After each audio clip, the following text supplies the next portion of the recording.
muuse suudi yalaxow oo markan indhaha u shitay mucaaradka garabna u noqday nabadii nolol iyo farmaajo waa milga TV iyo war degdeg ah oo xaqiiqda ku salaysan ee shargareeya falowna soo dhaha beejkeena caariya muqdisho ku dagaalami kara wiriya ciidamo mucaarada isu keeni kara ayuu leeyahay muuse suudi yalaxow warbixintan milga TV waxaan ku faahinaynaa shir iyo heshiis oo soo dhex maray nabad iyo nolol iyo muuse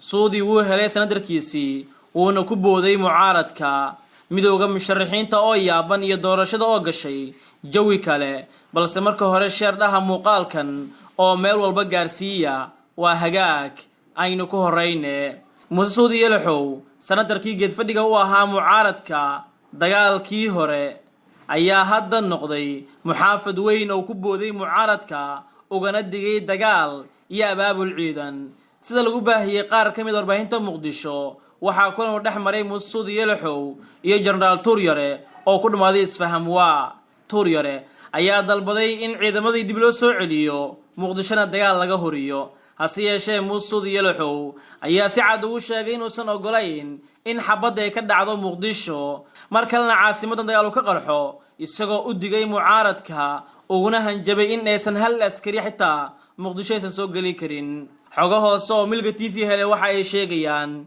inuu jiro heshiis oo soo dhex maray muuse suudi yalaxow iyo villa Soomaaliya heshiiskan ayaa ku qotoma in muuse suudi yalaxow kursigiisii senatarnimo aan buuq laga gelin oo ku guuleystay balse markan isagan laga dalbaday la shaqaynta nabadii nolol iyo in mucaaradka uu ka soo horjeesto isla markaana la siin doono lacago fara badan si uu dhawr jabiyo saaxiibadii mucaaradka heshiiskii wuu dhacay muuse suudi uu ka soo horjeestay mucaaradka runta ayuuna u cadeeyay wax walbana uu u sheegay isagoo markana ku adkeysanaya in uu badbaadinayo caasimadda ummadda Soomaaliyeed oo uusan dagaal iyo foodo u rabin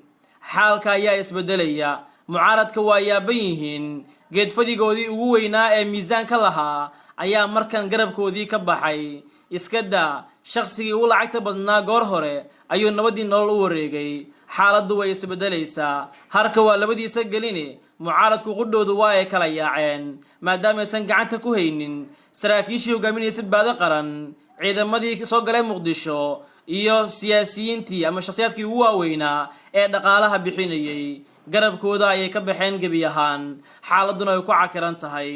nabadii nololna meel kasta oo buuq uga imaan karay waa iska soo xireen muuse suudi yalaxow iyo nabadii nolol waa la ogaa dagaalkii cuslaa ee siyaasadda dhex maray 4 sano ee madaxweyne farmaajo hase yeeshee maanta ayuu runta u sheegay mucaaradka isagoo garab siiyay dowladnimada iyo jiritaanka qarankeena Soomaaliyeed waxa ku goodiyay muuse suudi yalaxow cariya soo gelin kara muqdisho ciidan cariya sameyn kara dagaal taas oo muujinaysa mar kale in odaygan shafka u tumanayo caasimadda Soomaaliyeed si uga baadiyo bahalgaleenka iyo dadka colaadda ku horinaya caasimadan